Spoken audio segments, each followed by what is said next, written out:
तो स्टार्ट करते हैं। इससे प्रीवियस लेक्चर में हमने बात किया था राउट आइडियल सोल्यूशन के बारे में। इससे जो पिछला हमारा लेक्चर था वो किस पे बेस्ड था? तो था आइडियल सोल्यूशन पे बेस्ड। हमने आइडियल सोल्यूशन के बारे में हम बात कर रहे थे। तो आइडियल सोल्यूशन के बारे में मैंने क्या कहा था कि ऐसा सोल्यूशन जो हर एक टेम्परेचर पे और हर एक कंसंट्रेशन पर राउट लॉ को फॉलो करता है, ऐसे सोल्यूशन को आप क्या बोलते हो? Ideal solution. और ठीक है, तो राउट आइडियल सोल्यूशन कहता है, मैं फिर से डिफाइन कर देता हूं। Those solution those solution which follow which follow Raoult law Raoult law at all temperature all temperature and concentration। हर एक टेम्परेचर पे और हर एक कंसंट्रेशन पे जो सोल्यूशन राउट लॉ को फॉलो करते हैं, ऐसे सोल्यूशन को आप क्या बोलते हो? Ideal solution. Concentration are called ideal solution. ठीक है।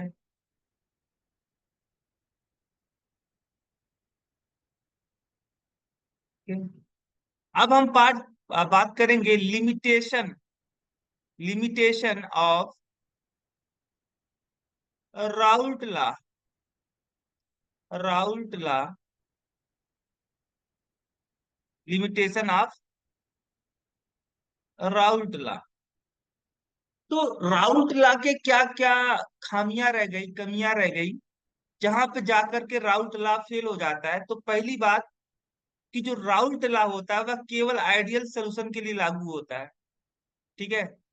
अच्छा, जो सोल्यूशन फॉलो करते हैं राउट लॉ को हर एक टेम्परेचर पे और हर एक कंसंट्रेशन पे, ऐसे सोल्यूशन को बोलते हैं आप ideal solution.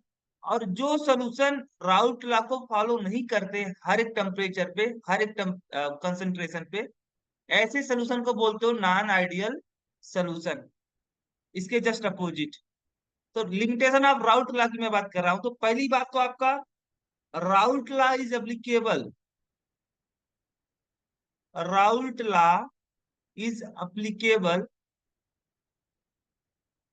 applicable only on ideal solution. ये जो राउट लॉ है, राउट लॉ केवल आइडियल सोल्यूशन के लिए लागू होता है। Non ideal solution non ideal solution के लिए राउट लॉ लागू नहीं होता है। ठीक है। दूसरी बात,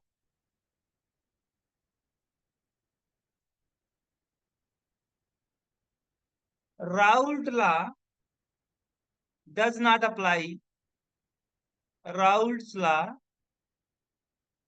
does not apply does not apply if a solution if a solution का मतलब हुआ यहाँ पे आपका salute and solvent. Salute and solvent react chemically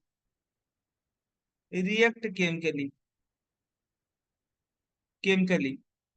route law जो होता है वह नहीं लागू होता है अगर आपका मान लो सोल्यूशन है। इस सोल्यूशन में जारी सी बात है, दो कंपोनेंट होते हैं।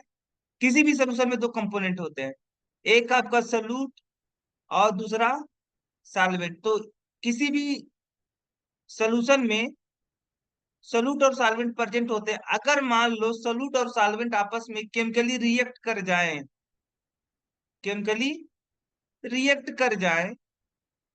तो इस केस में राउट लॉ लागू नहीं होता है। ऐसा सॉल्यूशन जिसमें सॉल्यूट और सॉल्वेंट आपस में ही रिएक्शन कर जाएं, ऐसे सॉल्यूशन के लिए राउट लॉ लागू नहीं होता है।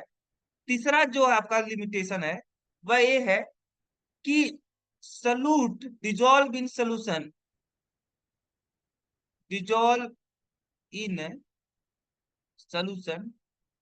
does not should should not undergo should not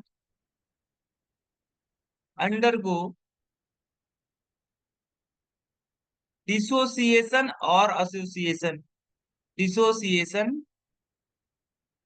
और एसोसिएशन, एसोसिएशन। तो जो राउल्ट लॉ होता है, वो राउल्ट लॉ ऐसे सोल्यूशन पे नहीं लगेगा जिस सोल्यूशन में सॉल्यूट जो होता है वो डिसोसिएट हो जाए या एसोसिएट हो जाए। सपोज दैट ए आपका सोल्यूशन है और इस सोल्यूशन में क्या है, सॉल्यूट है, ठीक है। अब ये सॉल्यूट क्या है, समय के साथ में या सॉल्यूट जो है आपका डिसोसिएट या एसोसिएट नहीं होना चाहिए। अगर सोल्यूशन के अंदर प्रेजेंट सॉल्यूट डिसोसिएट हो जाता है या एसोसिएट हो जाता है तो ऐसे केस में राउल्ट लॉ लागू नहीं होता है। क्यों? क्योंकि अगर ये डिसोसिएट हो जाएगा, अगर ये सॉल्यूट आपका डिसोसिएट हो जाएगा तो number of particle in this solution will be increases. और जो राउट लॉ आप पढ़े हो उस वो राउट लॉ ये मान के चलता है कि जो सोल्यूशन में सॉल्यूट प्रेजेंट है वो ना तो एसोसिएट हो रहा है ना डिसोसिएट हो रहा है। सपोज दैट आपने क्या किया, सोडियम क्लोराइड का एक सोल्यूशन बनाया और सोडियम क्लोराइड का आपने 5 मोल इस सॉल्वेंट के अंदर डिजोल्व करके सोल्यूशन बनाया। कितना मोल? तो सोडियम क्लोराइड का 5 मोल डिजोल्व करके इस सॉल्वेंट में आपने बनाया एक सोल्यूशन।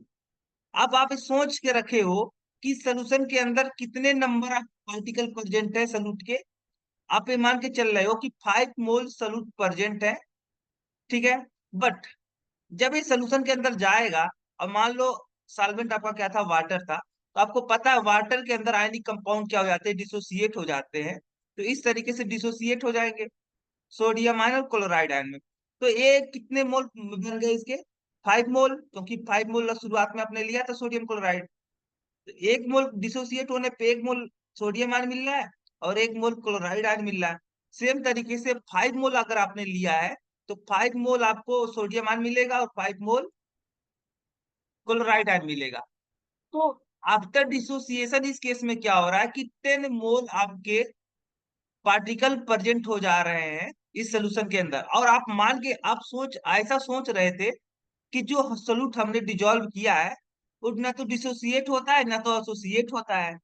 तो आप जो कैलकुलेशन कर रहे हो उसमें आपने नंबर ऑफ पार्टिकल कितने मान के रखा है? 5 मोल मान के रखा है, जबकि वास्तव में कितने हैं? 10 मोल है, क्योंकि जो सोल्यूट था जो आपने डिजोल्व किया था वो डिसोसिएट हो गया। अब जारी सी बात है, आप मान के चल रहे हो 5 मोल और वास्तव में रियली में कितने पार्टिकल प्रेजेंट है सोल्यूशन के अंदर? तो 10 मोल। तो ऐसे केस में राउल्ट लॉ क्या हो जाता है? डिस्टर्ब हो जाता है। और सोल्यूशन के लिए राउल्ट लॉ जो रिजल्ट देता है वह सही रिजल्ट नहीं देता। इसलिए कोई भी सोल्यूट जो सोल्यूशन के अंदर प्रेजेंट हो वो ना तो डिसोसिएट होना चाहिए ना तो एसोसिएट होना चाहिए। अगर सपोज दैट अगर सोल्यूट आपका एसोसिएट हो गया, जैसे मान लो कोई सोल्यूट ए है, इसके 2 मोल थे, ये क्या हो गया, एसोसिएट हो गए। इस तरीके से ये दोनों जो आपके सॉल्यूट पार्टिकल थे ये एसोसिएट होकर के एक मॉलिक्यूल बना लिए। दो जो मॉलिक्यूल थे सॉल्यूट के वो एसोसिएट होके एक मॉलिक्यूल A2 बना लिए। क्या बना लिए? A2।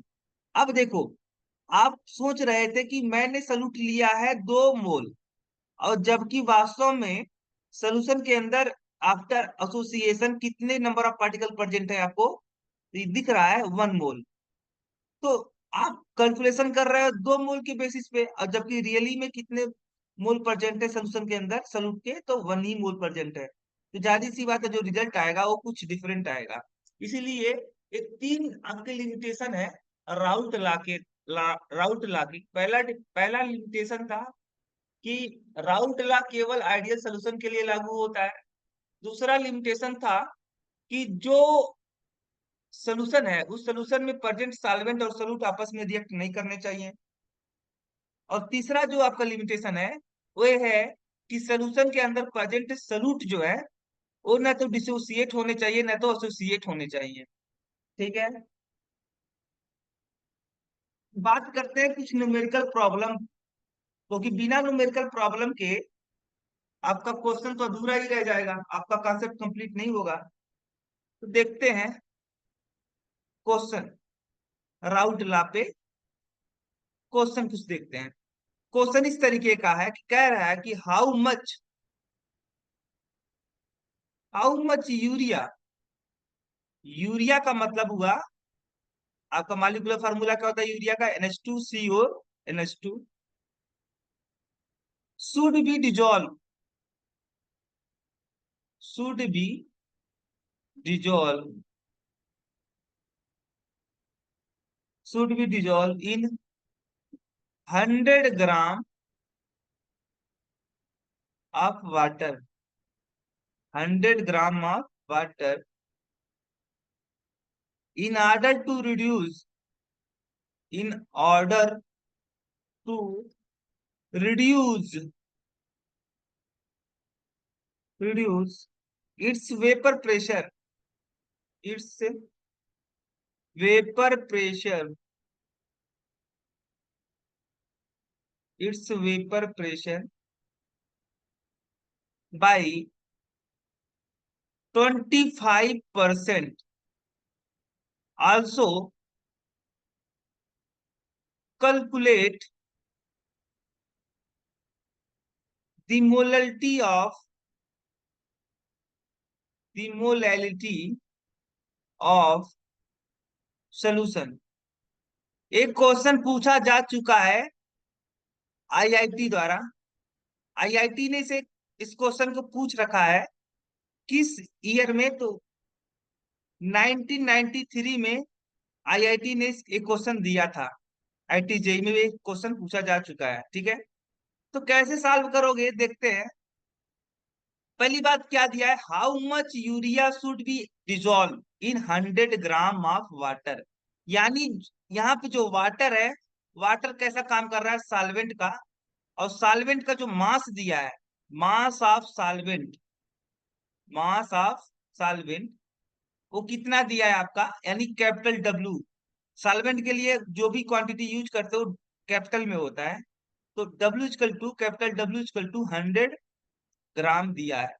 कह रहा है कितना मुझे यूरिया वाटर के अंदर डिजोल्व करना चाहिए, तो यानी यहाँ पे जो यूरिया है वो क्या है, सलूट है, तो सलूट की क्वांटिटी आपको पूछ रहा है। तो मान लो कि जो सलूट है उसकी क्वांटिटी कितनी है, W ग्राम है, यानी W ग्राम, स्मॉल W ग्राम यूरिया आपको ऐड करना चाहिए 100 ग्राम वाटर में, ताकि जो सॉल्यूशन बने उस सॉल्यूशन का वेपर प्रेशर हो, ताकि जो सॉल्यूशन बने उस सॉल्यूशन का वेपर प्रेशर सॉल्वेंट की तुलना में 25% डिक्रीज हो जाए, क्या हो जाए, डिक्रीज हो जाए। Let us consider consider vapour pressure of pure solvent, vapour pressure of pure solvent, pure solvent का मतलब हो गया वाटर, प्योर सॉल्वेंट का मतलब हो गया वाटर, वो कितना है, 100, 100 है, 100 ATM मान लो आपका प्योर सॉल्वेंट का वेपर प्रेशर है। Then according to question, according to question vapour pressure of solution, vapour pressure of solution, कह रहा कि जितना पहले था प्योर सॉल्वेंट का जितना प्रेशर था उस प्रेशर का 25% प्रेशर क्या हो जाए, डिक्रीज हो जाए। 25% का मतलब 25/100, यहां से आएगा 25, सॉरी यहां से आएगा आपका 75, ठीक है, मतलब यहाँ पे 100 का 25% कितना बनेगा, तो 100 का 25% बनेगा 25 ही बनेगा, 4 दूनी 8 और 4 पंजे 20, 25 बनेगा, यानी 25 ATM क्या हो जाए, डिक्रीज हो जाए। और 25% डिक्रीज करने के लिए, 25 ATM डिक्रीज करने के लिए प्रेशर सॉल्वेंट का आपको कितना सॉल्यूट डिजोल्व करना होगा, यही पूछ रहा है। तो कह रहा है then according to question vapour pressure of solution, अब जारी सी बात है, पहले प्योर सॉल्वेंट का वेपर प्रेशर था 100 ATM, 25 एटीएम हम मुझे घटा देना है अकॉर्डिंग टू क्वेश्चन। तो यानी जो सोल्यूशन बनेगा उस सोल्यूशन का वेपर प्रेशर कितना होगा? 100 पहले था, 25 घट गया, तो कितना हो गया? 75 एटीएम। ठीक है, यहाँ पे तो इस हिसाब से सोल्यूशन का वेपर प्रेशर कितना हो जाएगा? 75 हो जाएगा। ठीक। अब बात करो आप राउट लॉ का, तो according to Raoult law, according to Raoult law, Raoult law के हिसाब से, राउट लॉ के हिसाब से राउट लॉ ने क्या बताया था? राउट लॉ बताया था कि relative lowering in vapour pressure equal to mole fraction of pure, sorry, mole fraction of solute. तो relative lowering in vapour pressure यानी P naught minus P S by P naught is equal to क्या था आपका? Mole fraction of solute यानी small N by capital N plus small N. ठीक है, ये आपका इस तरीके से, ये है आपका राउट लॉ। ठीक है, अब इसी पे मुझे अप्लाई कर देना है। तो अगर अप्लाई करते हो आप, तो किस तरीके से अप्लाई होगा देखो आप। देखो, एपी नॉट क्या था? तो vapour pressure of pure solvent, तो प्योर सॉल्वेंट का आपको मान के चले आप 100 है, और सोल्यूशन का 75 है, और प्योर सॉल्वेंट का 100 है। ए क्या है? स्मॉल एन, तो mole, number of mole of solute. ठीक है, तो स्मॉल स्मॉल एल की जगह क्या रख सकते हो? स्मॉल एन बाई स्मॉल डब्ल्यू बाई स्मॉल एम बाई, यहाँ पे कैपिटल एन की जगह capital W by capital M plus small डब्ल्यू बाई अपॉन स्मॉल एम। ठीक है, तो यहां से कितना आएगा? 25/100 इजिकल टू कितना ग्राम आपको सॉल्यूट डिजोल्व करना चाहिए? तो आप मान के चले हो कि, मान लो लेट अस कंसीडर कि W ग्राम सॉल्यूट आपको, यानी W ग्राम यूरिया डिजोल्व करना चाहिए, तो डब्ल्यू ए आपका आ गया स्मॉल डब्ल्यू अपॉन यूरिया। यूरिया का मॉलिक्यूलर मास कितना है? तो भाई यूरिया का होता है 60। कैपिटल डब्ल्यू कितना दिया है? 100 ग्राम ना, 100 ग्राम सॉल्वेंट में, शायद यही दिया था, 100 ग्राम। हाँ, 100 ग्राम सॉल्वेंट में, तो यहाँ पे कैपिटल डब्ल्यू क्या होगा? 100, और divide by molecular mass of solvent यानी वाटर, कितना होता है? 18 होता है। तो यहाँ पे इस तरीके से आपका आ जाएगा। यहां से आप कट कट कर यहाँ पे कैंसिल आउट होगा, 1/4 आएगा। यानी यहां से क्या आया? ओवरऑल बन के 1/4 इजकल टू स्मॉल डब्ल्यू अपॉन 60। यहाँ पे कितना आएगा? तो 100/100/80 और प्लस स्मॉल डब्ल्यू अपॉन 60। एक क्वांटिटी अगर इधर जाती है तो क्या हो जाएगा? 1/4 इंटू 100/18 और प्लस स्मॉल डब्ल्यू अपॉन 60 इजकल टू डब्ल्यू अपॉन 60। अब यहां से देखो, यहां से अगर अभी अंदर जाएगा तो 1/4 इंटू 100/18 हो जाएगा, प्लस 1/4 हो जाएगा इजकल टू स्मॉल डब्ल्यू अपॉन 60। ठीक है, यहां से आप इसे डिवाइड करोगे 25 आएगा। 25/18 तो कितना आया? 25/18 plus small W upon 240 equal to small W upon 60। ठीक है, इतना आया। तो अगर एक क्वांटिटी आप क्या करते हो, 25/18 रहने देते हो, और एक क्वांटिटी क्या करते हो आप, यहाँ पे इस तरीके से इधर ले जाते हो, 240। ठीक है, अब बात आएगी, देखो ये जो वैल्यू है, अब इसको थोड़ा अब सिंप्लीफाई करो, कैसे आएगा?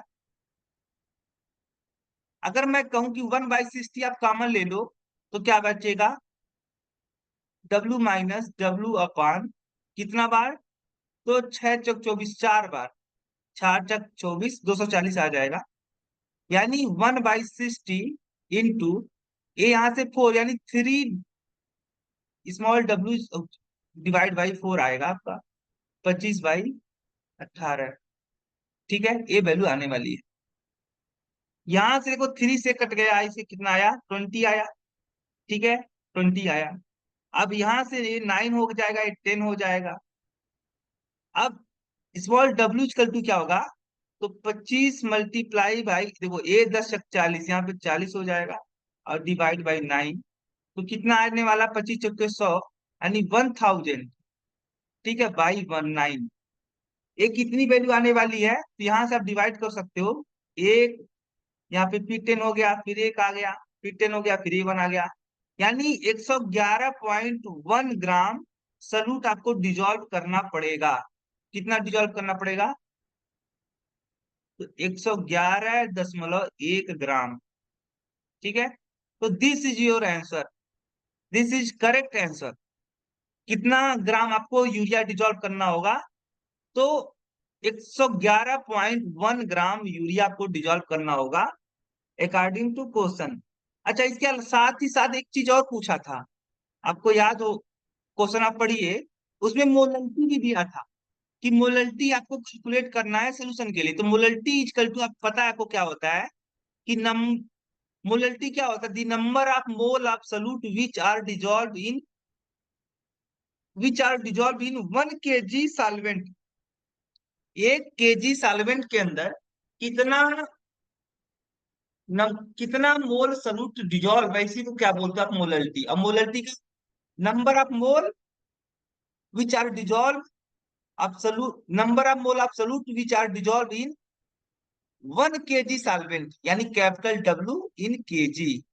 ठीक है, यही होगा।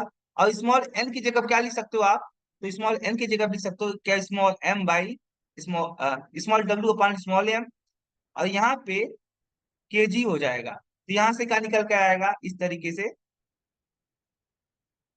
W KG. अगर मान लो जो आपका वेट ऑफ सॉल्वेंट है ग्राम में है, तो यहाँ पे आप रख सकते हो डब्ल्यू इन ग्राम, और मल्टीप्लाई बाय, यहाँ पे क्या करना पड़ेगा, 1000 से मल्टीप्लाई करना पड़ेगा। तो कितना आपको वेट निकल के आया सलूट का, तो 111.1 आया, इंटू 1000 आएगा। मॉलिक्यूलर मास ऑफ सलूट, और सलूट है यूरिया, यूरिया का मॉलिक्यूलर मास 60, और यहाँ पे वेट ऑफ सॉल्वेंट इन ग्राम, तो कितना ग्राम दिया था, तो आपका दिया था 100 ग्राम। ठीक है, यहां से 10 बार जाएगा, ये 0 से 0 भी कट गया। अब 6 का डिवाइड करना है, तो 6 एकम 6, अरे यहाँ पे 5 बचा, 51 हो गया। और 51 का मतलब कितने बार जाएगा, 6 8 48, 3 बचा, 31 हो गया। अब 31 हो गया, इस वजह से यहाँ पे कितना बार जाएगा, 5 बार जाएगा। ठीक है, फिर 1 एक बार और जाएगा। इतना अबाउट आपका आंसर आएगा, यही आपका क्या है answer. This is molality of this solution. ठीक है, तो दोनों पोर्शन को आपने कैलकुलेट कर लिया। मोलल्टी का यूनिट क्या होता है, तो मोल पर केजी। ठीक है, दिस इज आंसर। तो ये आईआईटी द्वारा पूछा गया सवाल हमने सॉल्व किया। नेक्स्ट क्वेश्चन की तरफ मूव करते हैं। क्वेश्चन आपका इस तरीके से है, थोड़ा लंबा है, लेकिन फिर भी लगाना पड़ेगा। कैसे, क्या पूछ रहा है, एट ए टेम्परेचर, क्योंकि जितना ज्यादा हम क्वेश्चन लगाएंगे उतना अच्छा होगा। At a temperature vapour pressure of pure benzene, vapour pressure of pure benzene, pure benzene C6H6 is, कितना दिया है, तो 640 mmHg on dissolving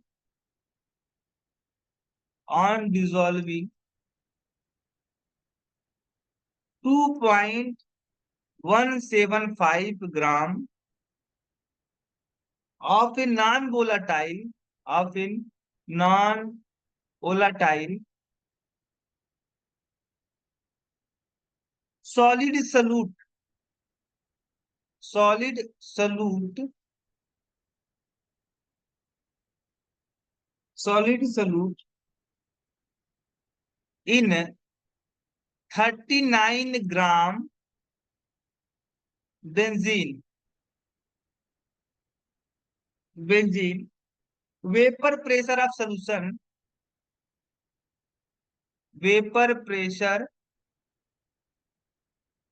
of solution is found to be, is found to be 600 mmHg। क्या calculate करना है? Calculate the molecular mass, calculate the molecular mass of solute.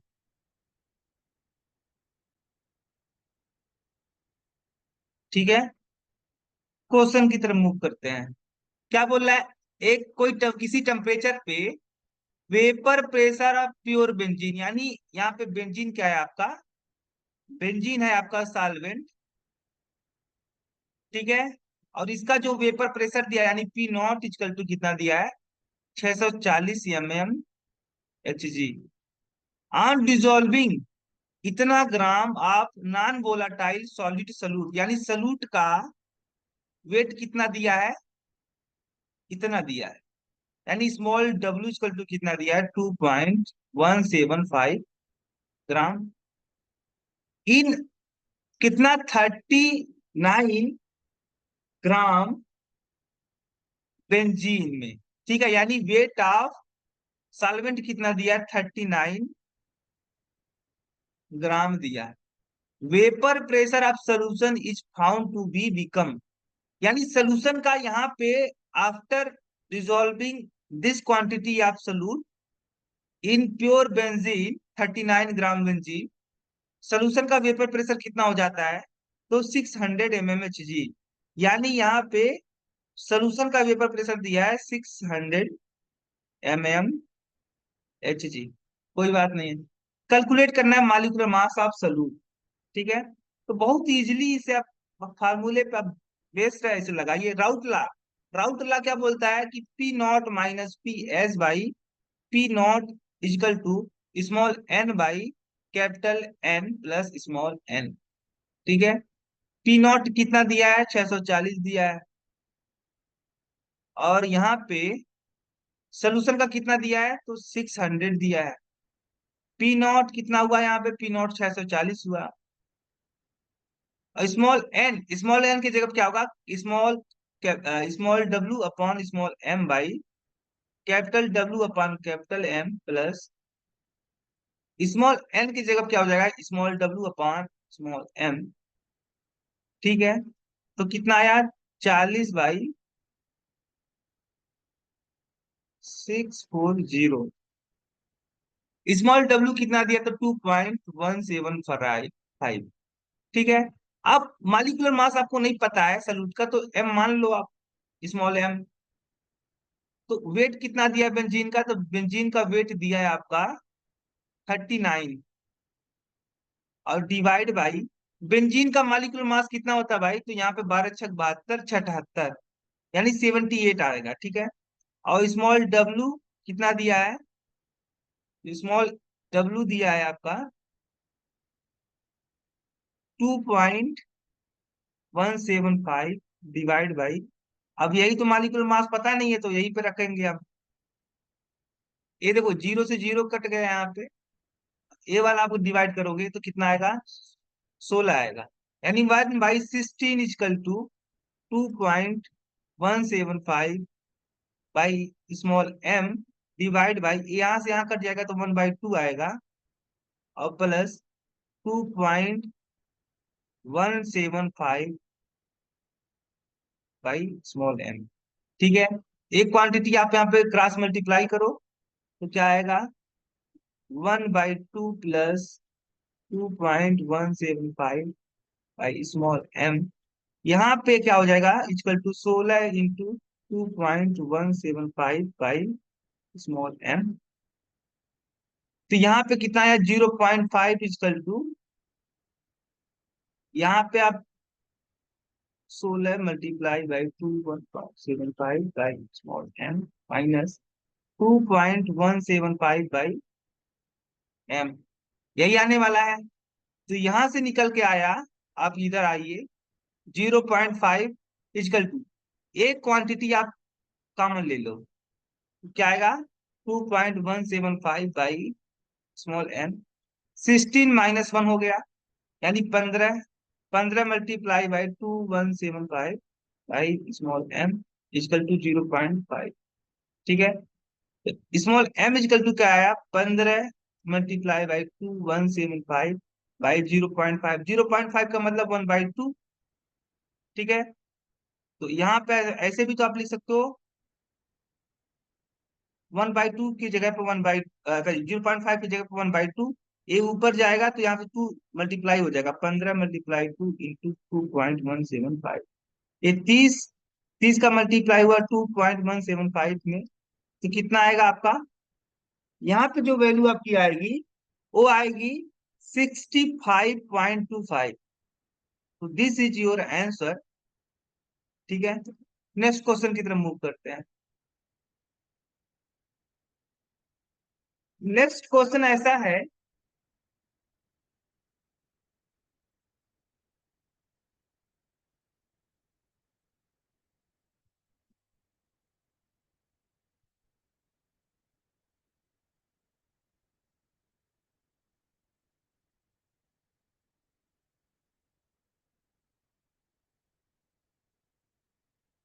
बोल रहा है at 25 Celsius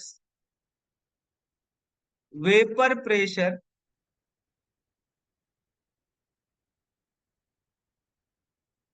of pure benzene is,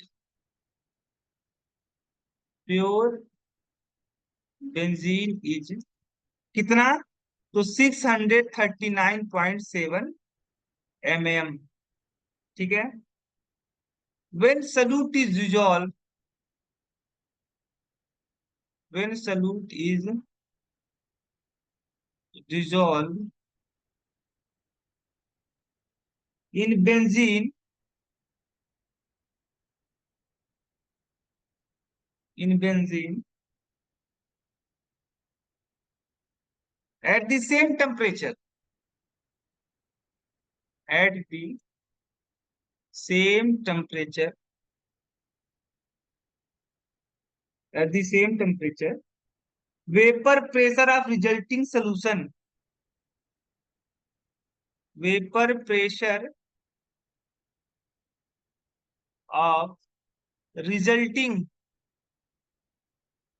solution is इतना mm। क्या कह रहा है, find the molarity of solution, find the molality of solution. ठीक है,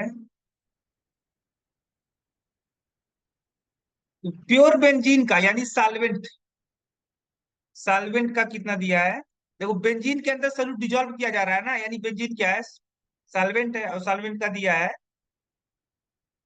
वेपर प्रेशर इतना mm, और वहीं पे सोल्यूशन का कितना दिया, रिजल्टिंग सोल्यूशन का इतना mm। ठीक है, टेम्परेचर भी दिया है, टेम्परेचर का कोई काम भी नहीं है वैसे।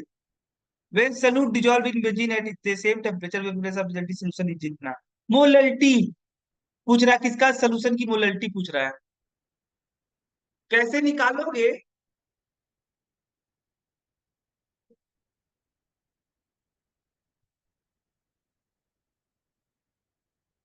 देखो दो ही चीज दिया है इसमें, पी नॉट दिया है और पी एस दिया है। अगर आप जनरल फार्मूला अप्लाई करते हो, P naught relative lowering in vapour pressure is equal to mole fraction of solute. अगर ए वाला फार्मूला आप अप्लाई करते हो तो आपको काफी परेशानी होगी। Small N by capital N plus small n, इसकी वैल्यू क्या लिखोगे? दिया तो कुछ है ही नहीं है। तो आप एक बात याद करो कि हमने सिंप्लीफाइड वर्जन एक क्रिएट किया था राउट लॉ का। सिंप्लीफाइड वर्जन, सिंप्लीफाइड वर्जन में वर्जन ऑफ या simplified version of Raoult law हमने क्रिएट किया था। उसमें क्या था आपका कि वहां पे आपका था, यहीं पे क्या हो गया था, P naught minus P S divide by P not की जगह पी एस हमने जब कैलकुलेट किया था रखा था, तो ये वैल्यू हो गई थी आपकी small N by capital N. ये सिंप्लीफाइड वर्जन था, शायद आपको याद हो इक्वेशन। और अभी भी समय है हमारे पास, ये चीज यहां तक कैसे पहुंची, लेकिन थोड़ा सा 10 मिनट का समय लगेगा, 5 मिनट का समय लगेगा यहां से यहां तक पहुंचने में। कुछ नहीं करना है, बहुत आराम से आ जाता है। इसको आप उलट देते, ठीक है। अब इसको चाहो तो मैं तुरंत डेरिवेट कर सकता हूँ, लेकिन चलो कर ही देता हूँ आपके लिए, शायद याद ना हो आपको। तो अगर आप इसे उलट देते हो तो क्या होगा, रिवर्स कर देते हो, इस तरीके से हो जाएगा और इस तरीके से हो जाएगा, ठीक है। अब P naught minus P S, इसको क्या रखोगे, कैपिटल एन। ये क्या आने वाला है, इस तरीके से आने वाला है, ठीक है। अब capital N by small N is equal to one minus, देखो ये क्या हो जाएगा, P naught by P naught minus P S minus one हो जाएगा। ये क्वांटिटी कितनी आएगी, तो P naught minus P naught plus P S by आपका P naught minus P S, ठीक है। यहां से ये कट गया, क्या बचा, P S by P naught minus P S, ठीक है। ये वैल्यू आने वाली है, यानी capital N by small N is equal to P S by P naught minus P S हो गया, ठीक है। ऐसा कुछ आने वाला है। अब क्या करो, अब इसको फिर से एक बार रिवर्स कर दो, तो क्या होगा, small N by capital N is equal to P naught minus P S by P S. यही तो लिखा गया है मतलब ये दोनों चीजें सेम है, बस सिंप्लीफाइड वर्जन है। ऐसे कैलकुलेट करोगे ना तो काफी आसान हो जाएगा। यहाँ पे स्मॉल एन की जगह पे ये होगा और कैपिटल एन की जगह क्या होगा, number of mole of solvent, यानी capital N by capital W upon capital M. कितना दिया है भाई यहाँ पे, तो यहाँ पे सारी वैल्यू पुटअप करो आप।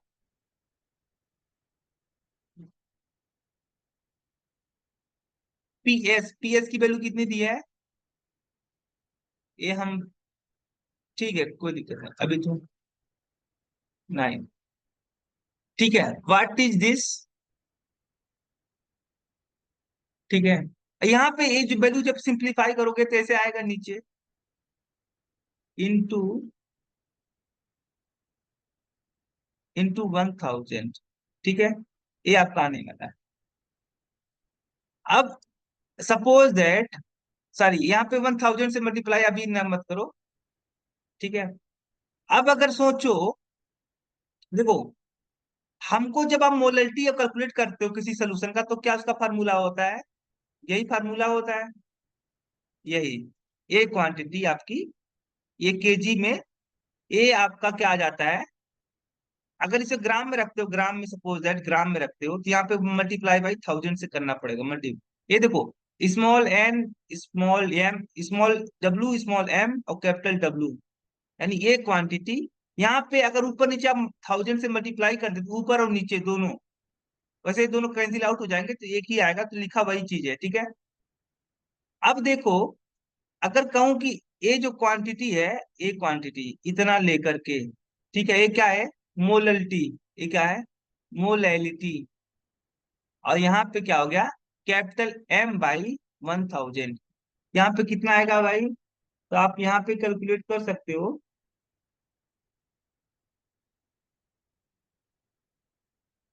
9, 8, 8 में से बन गया 7, ठीक है,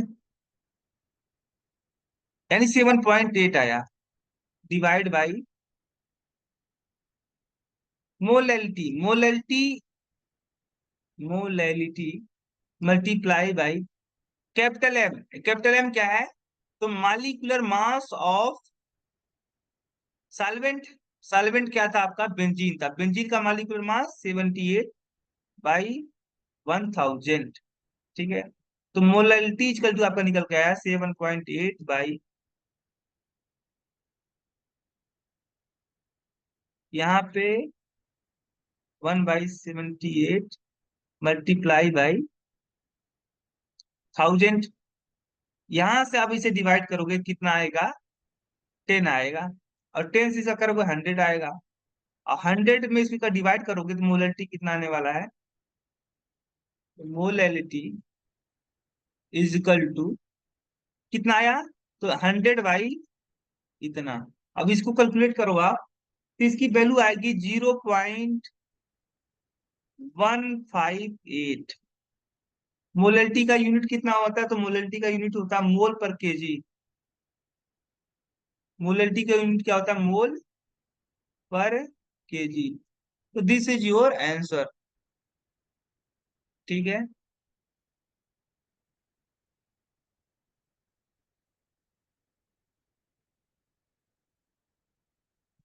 एक क्वेश्चन और लगाते हैं।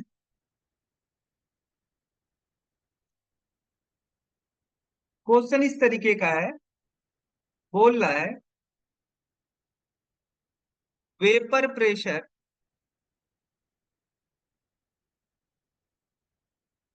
Of an aqueous solution, an aqueous solution,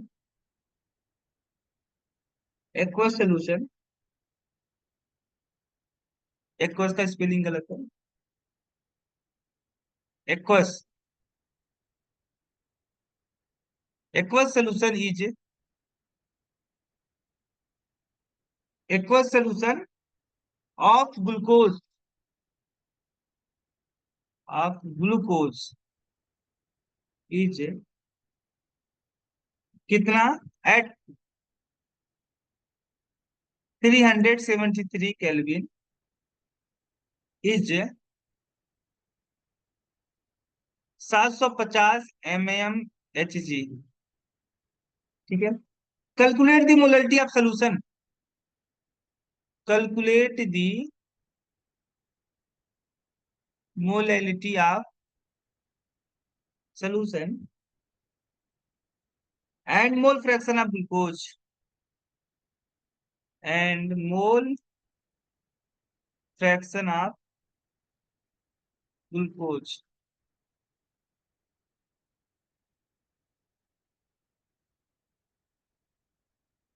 क्या दिया भाई? Aqueous solution. एक्वस सोल्यूशन का मतलब वाटर क्या है आपका? सॉल्वेंट है। वाटर क्या है? सॉल्वेंट, ठीक है। अब ग्लूकोज क्या है यहाँ पे आपका? ग्लूकोज है आपका सॉल्यूट है, ये सॉल्यूट है। और यहाँ पे vapour pressure of aqueous solution, यानी सोल्यूशन का वेपर प्रेशर कितना दिया है? तो यहाँ पे दिया है 750 mmHg दिया है। हम मुझे क्या कैलकुलेट करना है? तो मोलैलिटी आपको कैलकुलेट करना है सोल्यूशन का, ठीक है। आपको एक बात याद रखना चाहिए, always you remember, remember always. कभी कभी क्या होता है क्वेश्चन में सॉल्वेंट का वेपर प्रेशर नहीं दिया होता है। अगर आपका सॉल्वेंट वाटर है तो प्योर वाटर का जो वेपर प्रेशर होता है वो होता है आपका 760 mmHg। ये ऑलवेज आपको याद रखना चाहिए। एट किस टेम्परेचर पे? तो 373 केल्विन पे, 373 केल्विन पे, यानी 100 सेल्सियस पे आपका प्योर वाटर का वेपर प्रेशर होता है 760 mmHg, यानी पी नॉट, दिया तो नहीं था, लेकिन आपको ये वैल्यू याद रखनी पड़ेगी, mmHg। ठीक है। एक एक सॉल्वेंट का वेपर प्रेशर आप 200, सॉरी 100 सेल्सियस पे याद तो रख ही सकते हैं, इतना तो कोई बड़ी बात नहीं है। ठीक है। ये कभी कभी आपको जरूरत पड़ती है, आपको याद रखना इस चीज को बिल्कुल याद रखना चाहिए। ठीक है। अब देखो राउट लॉ के हिसाब से क्या है, P naught minus P S by P naught is equal to small N by capital N. ठीक है भाई। अब दिया क्या क्या है, इसके अलावा कुछ दिया ही नहीं है। अब दिक्कत ये भी है कि हम कैसे करें, तो अब simplified version of Raoult law, simplified version क्या था, P naught minus P S by P S is equal to small N by capital N. यहां से आपको आसानी होगी भाई। यही चीज है, देखो पी नॉट कितना दिया 760, पी एस कितना दिया 750, तो 750 डिवाइड बाई स्मॉल एन की जगह पे ए वैल्यू और कैपिटल एन की जगह पे ए वैल्यू। ठीक है। यहां से क्या निकल के आएगा,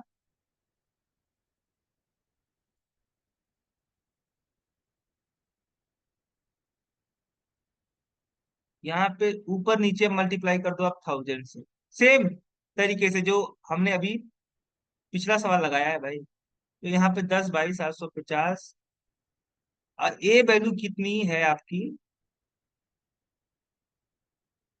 अच्छा कैपिटल डब्ल्यू यहाँ पे कहाँ लिखा गया, capital W, a capital W है, कैपिटल ए कैपिटल है, कैपिटल। ठीक है। ए वैल्यू आपकी क्या कहलाएगी, मोललिटी, यानी molality, molality multiply by M by. ठीक है। यहाँ से कट गया, कितना आया 1/75। तो मोलैलिटी इजकल टू क्या आएगा आपका, तो मोलैलिटी इजकल टू आपका आएगा 1/75 मल्टीप्लाई बाई 1000 और डिवाइड बाई कैपिटल एम। तो 1000/75 मालिकुलर मास ऑफ सॉल्वेंट। अब सॉल्वेंट किसको यूज किया था आपने, तो सॉल्वेंट आपने यूज किया था एक्वस सोल्यूशन यानी वाटर। तो वाटर का तो भाई आप जानते हो मालिकुलर मास कितना होता है, 18 होता है। ठीक है। यहां से आप डिवाइड करोगे तो कितना आएगा, 55.5। ठीक है, 55.5। यहां से आप मोलरिटी आपकी कितनी आने वाली है, कैलकुलेट कर लेना आप। आपके पास मोबाइल तो होगा ही, कैलकुलेटर है ही, वहां से आप कैलकुलेट कर लीजिएगा। आपका ए मोलरिटी आएगा, और मोलरिटी का यूनिट कितना क्या होता है, मोल पर केजी। ठीक है, मोल पर केजी। इसके अलावा भी और कुछ पूछ रहा था क्या, मोलरिटी तो निकल गया, एक पार्ट आपका आ गया, शायद मोल फ्रैक्शन पूछ रहा था, मोल फ्रैक्शन ऑफ सॉल्यूट, यानी ग्लूकोज का मोल फ्रैक्शन। तो ग्लूकोज का मोल फ्रैक्शन मतलब सॉल्यूट का number of mole of solute और divide by total number of mole. Small N की वैल्यू कितनी है, तो ग्लूकोज, देखो एक चीज याद रखना,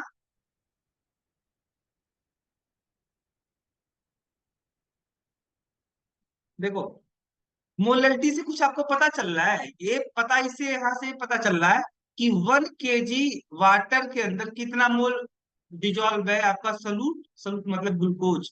तो ग्लूकोज आपका डिजोल्व है 0.7407। ठीक है।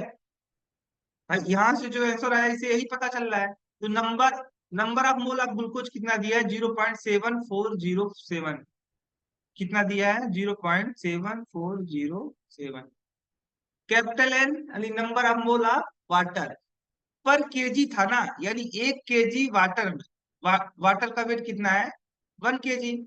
तो 1 kg में 1 kg सॉल्वेंट में कितने number of mole of water present होंगे, तो वाटर का मालिक्यूलर मास से आप डिवाइड कर दोगे, तो अभी number of mole equal to क्या होता है, weight upon molecular wait.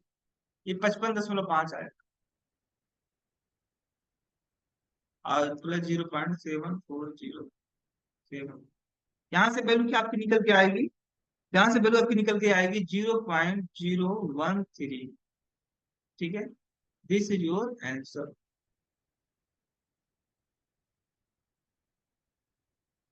This is your answer.